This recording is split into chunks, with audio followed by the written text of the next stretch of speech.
Hello everyone, welcome to law maven academy. POSH की series में आज हम डिस्कस करने वाले हैं कंप्लेंट कमेटी।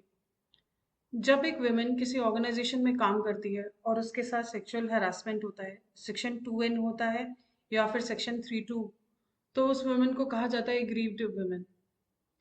एग्रीव्ड वुमेन की डेफिनेशन सेक्शन 2A में दी गई है और ये डेफिनेशन हम डिस्कस कर चुके हैं। बेटर अंडरस्टैंडिंग के लिए आप वीडियो देख सकते हैं, लिंक डिस्क्रिप्शन में है। एक चीज ध्यान रखना, सेक्सुअल हरासमेंट अगर वुमेन के साथ हो रहा है तो ये एक्ट लगेगा, ये एक्ट अप्लाई होगा। अगर सेक्सुअल हरासमेंट किसी मेल के साथ हो रहा है, और यकीन मानिए होता भी है, लेकिन वो इस एक्ट से गवर्न नहीं होगा। ओके, तो एग्रीड वुमेन के साथ सेक्सुअल हरासमेंट हुआ। अब इसके साथ सेक्सुअल हरासमेंट करेगा कौन? कौन कर सकता है इसके साथ ऐसा?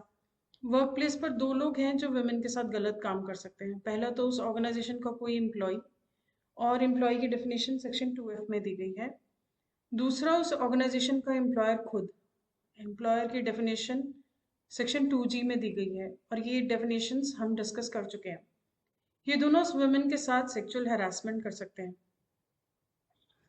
इन दोनों एम्प्लॉयर और एम्प्लॉय, इनको कहा जाता है रिस्पोंडेंट। जो कंप्लेंट होगी इन दोनों के खिलाफ होगी। रिस्पोंडेंट की डेफिनेशन सेक्शन 2M में दी गई है और ये डेफिनेशन हम डिस्कस कर चुके हैं। रिस्पोंडेंट का मतलब उस पर्सन से है जिसके अगेंस्ट एग्रीड वुमेन ने अंडर सेक्शन 9 कंप्लेंट की है। इन दोनों के अगेंस्ट कंप्लेंट होगी। Complaint in relation to section 2N and 32। इस सिचुएशन में कंप्लेंट किसके पास जाएगी, कहाँ जाएगी? कंप्लेंट की जाती है कमेटी के सामने। एक्ट दो तरह की कंप्लेंट मैकेनिज्म की बात करता है। First is internal complaint committee, second is local complaint committee. Internal complaint committee, internal complaint committee ICC में ये 5 टॉपिक हमें कवर करने हैं: composition, constitution, tenure, fee of external member and casual vacancy.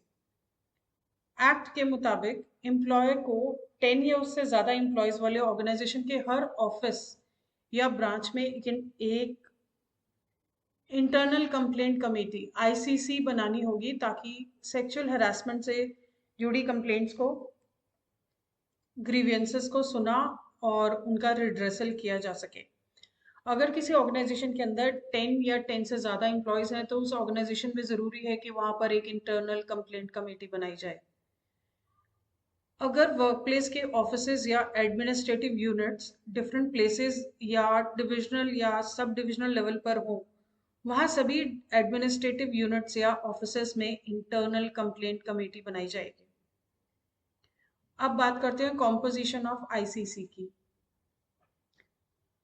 1 presiding officer, minimum 2 members, 1 external member, total will be minimum 4. Presiding officer, जो work place पर senior level पर काम करने वाली एम्प्लॉयज में से एक वुमेन होगी।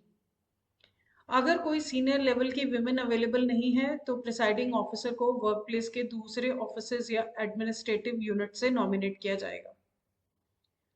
अगर वर्क प्लेस के दूसरे ऑफिसेज या एडमिनिस्ट्रेटिव यूनिट्स में कोई सीनियर लेवल की वुमेन नहीं है तो प्रिसाइडिंग ऑफिसर को उसी एम्प्लॉयर या दूसरे डिपार्टमेंट या ऑर्गेनाइजेशन के किसी दूसरे वर्क प्लेस से नॉमिनेट किया जाएगा। अब बात करते हैं मेंबर्स की। कम से कम 2 मेंबर्स ऐसे एम्प्लॉयज में से हो जो प्रेफरेबली वुमेन के कॉज के लिए कमिटेड हो, वुमेन के हितों के लिए प्रतिबद्ध हो, या जिन्हें सोशल वर्क का एक्सपीरियंस हो या लीगल नॉलेज हो। एक्सटर्नल मेंबर, एक मेंबर जो विमेन के कॉज के लिए काम करने वाले नॉन गवर्नमेंटल ऑर्गेनाइजेशन या एसोसिएशन में से हो या सेक्सुअल हरासमेंट से रिलेटेड इश्यूज से फेमिलियर हो। Please remember at least 1/2 of the total members so nominated shall be women.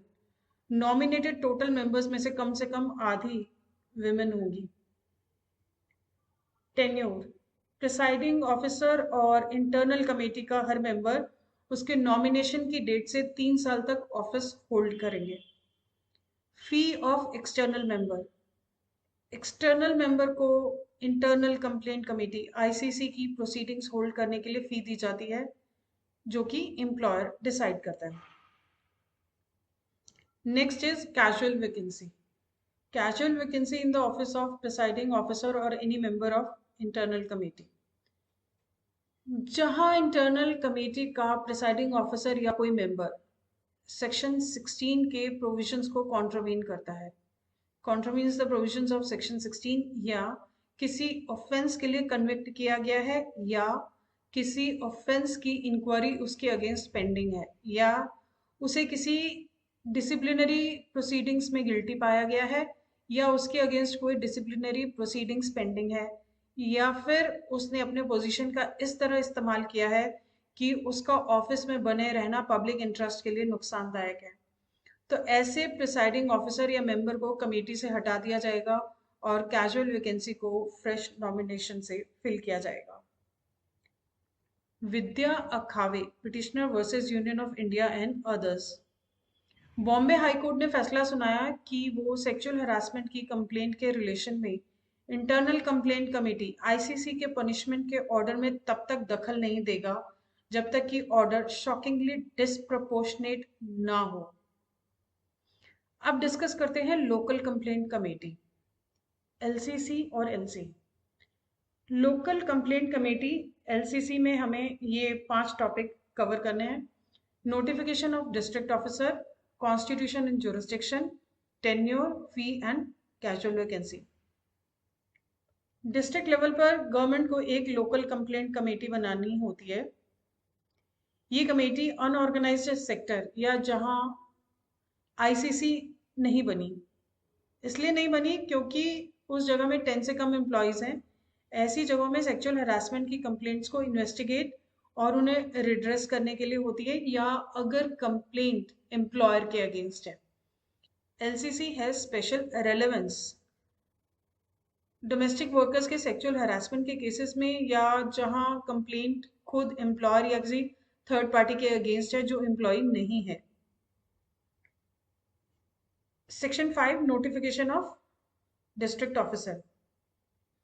Appropriate government इस एक्ट के अंडर पावर्स को एक्सरसाइज करने या फंक्शंस को डिस्चार्ज करने के लिए हर डिस्ट्रिक्ट के लिए डिस्ट्रिक्ट मजिस्ट्रेट और एडिशनल डिस्ट्रिक्ट मजिस्ट्रेट और कलेक्टर और डिप्टी कलेक्टर को डिस्ट्रिक्ट ऑफिसर के तौर पर नोटिफाई कर सकते हैं।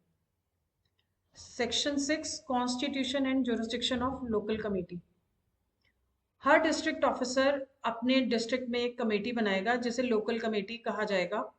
ये कमेटी उन जगहों से सेक्सुअल हरासमेंट की कंप्लेंट्स लेगी जहां इंटरनल कमेटी इसलिए नहीं बनी है क्योंकि वहां 10 से कम एम्प्लॉयज हैं, या अगर कंप्लेंट खुद एम्प्लॉयर के अगेंस्ट है। डिस्ट्रिक्ट ऑफिसर रूरल या ट्राइबल एरिया में हर ब्लॉक, तालुका और तहसील में, और अर्बन एरिया में वार्ड या म्यूनिसिपैलिटी में एक नोडल ऑफिसर बनाएगा जो कंप्लेंट्स लेगा और उन्हें 7 दिनों के अंदर with in 7 days concern local committee को भेजेगा। लोकल कमेटी का जुरिस्डिक्शन उस डिस्ट्रिक्ट के एरिया तक फैला होगा जहां इसे बनाया गया है। अब बात करते हैं composition of local complaint committee LCC और एलसी की। 1 चेयरपर्सन। चेयरपर्सन सोशल वर्क की फील्ड में से एक एमिनेंट वुमेन जो कमिटेड हो वुमेन के कॉज के लिए, वुमेन के हितों के लिए प्रतिबद्ध हो। 1 मेंबर, 1 वुमेन मेंबर जो डिस्ट्रिक्ट के ब्लॉक, तालुका या तहसील या वार्ड या म्यूनिसिपैलिटी में काम करती हो। 2 मेंबर्स, नॉन गवर्नमेंटल ऑर्गेनाइजेशन या एसोसिएशन में से जो वुमेन के कॉज के लिए काम करने वाले हो। इनमें से एक nominee should have legal knowledge और लीगल बैकग्राउंड। इनमें से एक nominee should be a women belonging to SC, ST, OBC और minority community. 1 ex official member जो डील करता है सोशल वेलफेयर और women and child development in the district. 1 + 1 + 2 + 1 tenure. Chairperson और लोकल कमेटी का हर मेंबर उनके नॉमिनेशन की डेट से 3 साल तक ऑफिस होल्ड करेंगे। टेन्योर सेम है एज इंटरनल कमेटी। फी। चेयरपर्सन और लोकल कमेटी के मेंबर्स को लोकल कमेटी की प्रोसीडिंग्स होल्ड करने के लिए फी या अलाउंस दिया जाएगा जितना प्रिस्क्राइब किया गया हो। जो मेंबर्स नॉमिनेट किए जाते हैं under clauses B and D of subsection 1 of section 7 उनको फी या अलाउंस नहीं मिलता है।